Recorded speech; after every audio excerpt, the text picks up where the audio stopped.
안녕하세요. 여러분의 행복한 노후를 위해 노력하는 오케어 TV입니다. 연금 개혁은 우리 사회의 지속 가능성과 미래 세대의 안정을 위해 필수적인 과제입니다. 급격한 저출생과 고령화로 인한 인구 구조의 변화는 경제 활동, 인구의 감소와 연금 수급자 수의 증가를 초래하고 있습니다. 이러한 추세가 지속되면 국민연금 기금의 고갈 시기는 앞당겨질 수밖에 없습니다. 따라서 연금 개혁을 통해 공적 연금의 안정성을 강화하고 지속 가능한 연금 제도를 구축하는 것은 더 이상 미룰 수 없는 시대적 과제가 되었습니다. 오늘은 연금 개혁의 앞으로의 방향성에 대해 정리해 보았습니다. 영상 시청 전 구독 및 좋아요 부탁드립니다. 여러분의 성원은 컨텐츠 제작에 큰 힘이 됩니다.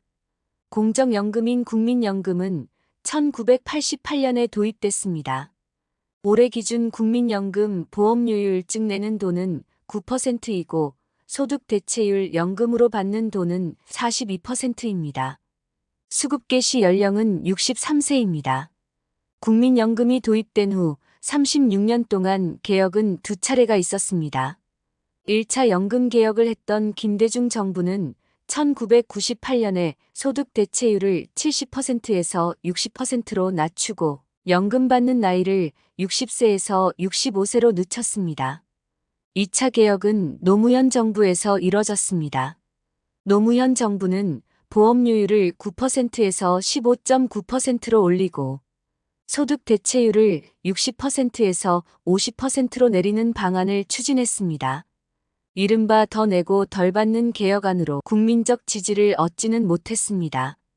결국 보험료율은 그대로 9%로 유지하되 소득 대체율만 2028년까지 40%로 단계적으로 하향하기로 했습니다. 연금 개혁을 해야 하는 가장 큰 이유는 저출생과 고령화에 따른 인구 구조 변동입니다.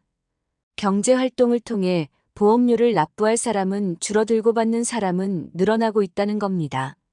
이런 인구 구조 변화에 따라 국민연금 고갈 예상 시점은 당겨지고 있습니다. 지난해 발표한 국민연금 5차 재정 추계에 따르면 연금 기금 소진 시기는 2055년으로 나타났습니다. 2018년 재정 추계 때보다 고갈 시기가 2년 앞당겨졌습니다.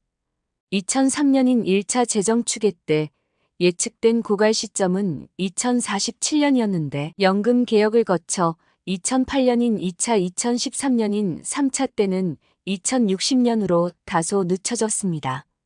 하지만 인구 구조 변화의 영향으로 4차 때는 국민연금 기금이 2042년 적자로 전환해 2057년에 소진될 것이라고 분석됐습니다.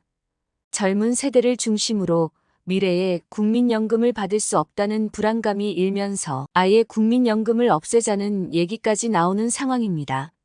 미래 세대를 위해 국민연금 개혁은 매우 시급하고 필수적인 과제가 됐습니다. 윤석열 정부는 정권 초기부터 국민연금 개혁을 3대 개혁 과제로 내세웠습니다. 정치권 학계 시민사회가 나서 21대 국회 막바지까지 갑론을박이 오갔지만 결국 여야 합의에는 실패했습니다. 21대 국회는 2022년 7월 연금특위를 꾸려 개혁 논의를 본격화했습니다. 연금특위 산하민간자문위원회가 같은 해 11월 출범한 후 1년간 모수구조개혁 방안을 각각 모색했습니다. 여야 위원들이 보험료율은 13%로 인상하는 데 합의했지만 21대 국회에서의 국민연금 개혁은 끝내 불발됐습니다. 22대 국회에서는 다시 국회 연금개혁특별위를 구성하는 등 전체 과정을 또 밟아야 합니다. 하지만 22대 국회에서는 연금개혁이 21대 때보다 더 어려워질 것이라는 전망도 있습니다. 2026년 지방선거, 2027년 대선으로 선거 전국이 이어지면서 표를 의식한 정치권이 더 내고 덜 받는 보험료율 조정에 소극적일 수밖에 없기 때문입니다. 또한 여야는 연금개혁의 방향성을 두고 기싸움을 이어가는 모양새입니다. 특히 개혁의 우선순위를 두고 인식차를 보이고 있습니다. 정부와 국민의힘은 모수개혁과 구조개혁의 병행 처리를 주장하고 더불어민주당은 모수개혁과 국가책임제 등 연금개혁의 일부분만 떼어내 우선 추진하자고 주장하고 있습니다. 모수개혁은 보험료율, 소득대체율, 의무가입 상한 등 재정 변수들을 조정하는 것이고, 구조개혁은 기초연금과 공무원연금, 군인연금 등 각종 직역연금 등과 연계해 연금제도 자체를 바꾸는 것입니다. 다만 구조개혁은 모수개혁에 비해 공무원, 군인 등 직역단체의 반발이 거셀 수 있고, 이해관계도 첨예하게 맞설 수 있습니다. 국민연금은 공무원연금, 군인연금과 달리 관련 법률에 정부의 지급보증 의무가 명시돼 있지 않아 기금이 부족해도 정부 재원을 쓸 수 없습니다. 그래서 미래에 연금을 받지 못할 수도 있다는 우려를 줄이기 위해서는 지급보증을 법률에 명문화하는 국가책임제가 필요하다는 요구가 높습니다. 국민연금 공론화 과정에 참여한 시민대표단은 미래 연금 지급의 안정성을 위한 국민연금 지급 보증 의무 명시에 92.1%가 찬성했습니다. 이에 대해 현 정부는 국가가 연금 지급을 보장한다는 내용을 법률상 명문화시키려면 연금 구조 모수 개혁을 모두 마쳐야 한다는 입장입니다. 지급 보증 의무 명시로 기금 고갈 우려는 낮출 수 있지만 지급 보증에 따른 국가 재정 부담은 피할 수 없기 때문입니다.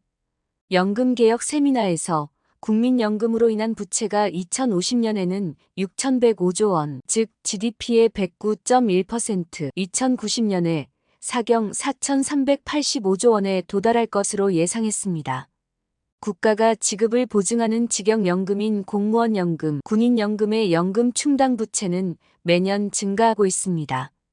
2023년 회계연도 국가결산보고서에 따르면 지난해 전현직 공무원과 군인에게 지급해야 할 연금 충당 부채는 1,230조 2천억 원으로 1년 전보다 48조 9천억 원 4.1% 증가했습니다. 이는 국가 재무제표상 국가부채 2,439조 3천억 원의 50.4%를 차지하고 있습니다. 만약 국민연금도 국가의 지급보증 의무가 명시된다면 지난해 공무원, 군인 연금 충당 부채 1,230조 2천억 원에 더해 국민연금 미적립 부채 1,825조 원이 합쳐지게 되면서 연금 충당 부채는 3,000조 원을 넘어서게 됩니다. 이는 국가 재무제표의 부채로 잡히는 만큼 국가 재정 운영에 부담을 줄 수밖에 없습니다. 일각에서는 미래 세대를 위해 신연금과 구연금을 분리해야 한다는 주장도 제기합니다. 즉 납부한 보험료와 적립기금의 운용 수익만큼만 연금으로 돌려주자는 방안입니다. 이 경우 구연금과 신연금이 함께 가는 과정에서 출생 연도에 따라 기대수익비가 점진적으로 하락하다가 2006년생부터 기대수익비 1로 맞춰집니다. 기대수익비 1은 가입자가 받는 총 연금, 급여액이 가입자가 납부한 보험료와 이를 적립한 기금, 운용수익의 합과 같은 것입니다. 기수급자의 기대수익비가 1을 넘는 것은 다음 세대의 기대수익비가 1보다 작아진다는 것을 의미합니다. 다만 구연금에 대해선 개혁 이전의 급여 산식에 따라 연금을 지급하므로 향후 연금 급여 총액을 충당하지 못해 재정 부족분이 609조 원 수준이 발생해 이를 일반 대정으로 충당할 수밖에 없습니다.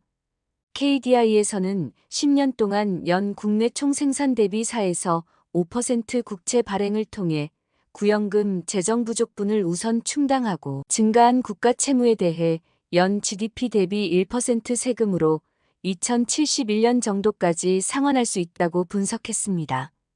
또 다른 의견으로 재정 안정을 위해 받는 돈, 즉 소득 대체율 인상 없이 내는 돈인 보험료율만 올려야 온전한 연금 개혁이 가능하다는 주장도 있습니다.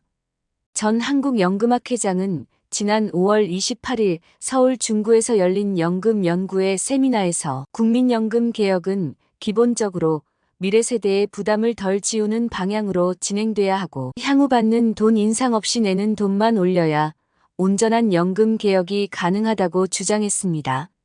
대다수 유럽 국가들은 연금 재정 부담을 줄이기 위해 고령자의 은퇴 시기와 수급 개시 연령을 함께 늦추고 있습니다.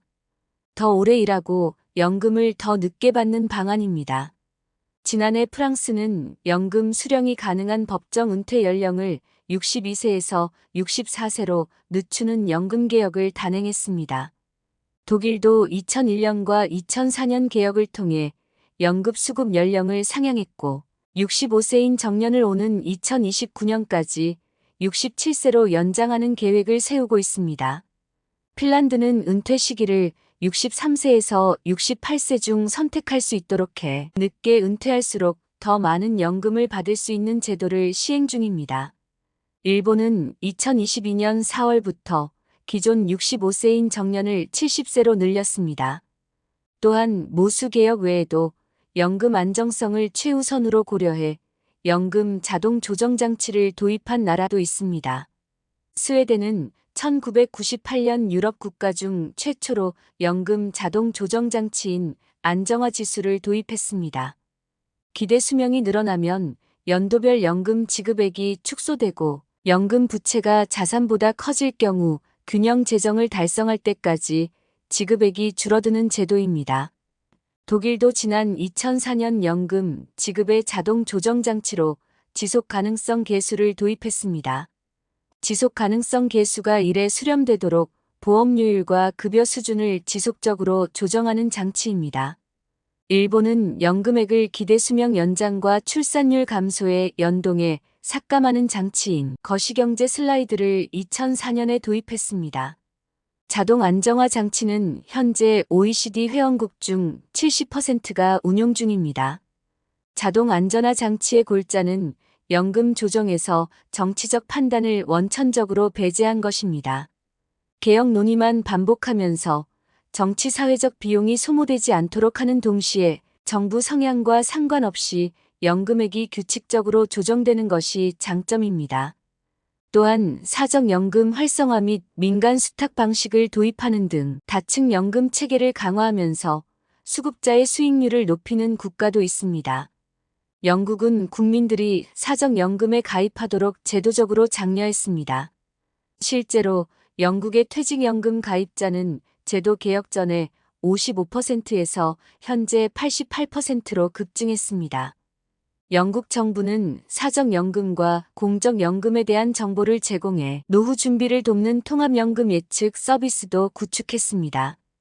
호주는 퇴직연금 운용에 여러 민간 수탁법인의 개입을 활성화했습니다.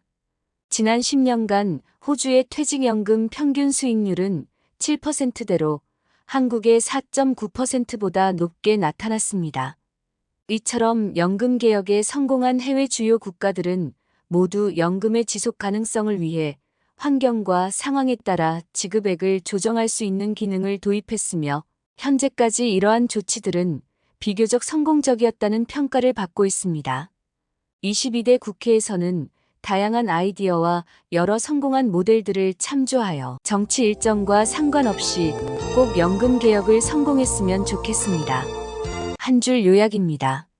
국민연금은 1988년에 도입되었으며 현재 보험료율은 9%, 소득 대체율은 42%입니다. 두 차례 개혁이 있었는데 김대중 정부는 소득 대체율을 낮추고 수급 개시 연령을 늦췄으며 노무현 정부는 보험료율을 인상하려 했으나 실패했습니다. 인구구조 변화로 인해 연금, 기금 소진 시기가 앞당겨지고 있으며 2055년에 소진될 것으로 예상됩니다. 윤석열 정부는 연금 개혁을 추진했으나 여야 합의에 실패했으며 22대 국회에서도 개혁이 어려울 전망입니다. 다양한 아이디어와 해외 사례를 참조해 연금의 지속 가능성을 위한 개혁이 필요합니다. 연금 개혁 관련 의견이 있으시다면 댓글 남겨주시면 영상 제작에 반영하겠습니다. 영상을 보시는 여러분들이 항상 건강하고 행복하셨으면 좋겠습니다. 내용이 도움되셨다면 구독 및 좋아요 부탁드립니다. 다음에 더 좋은 영상으로 찾아오겠습니다. 감사합니다.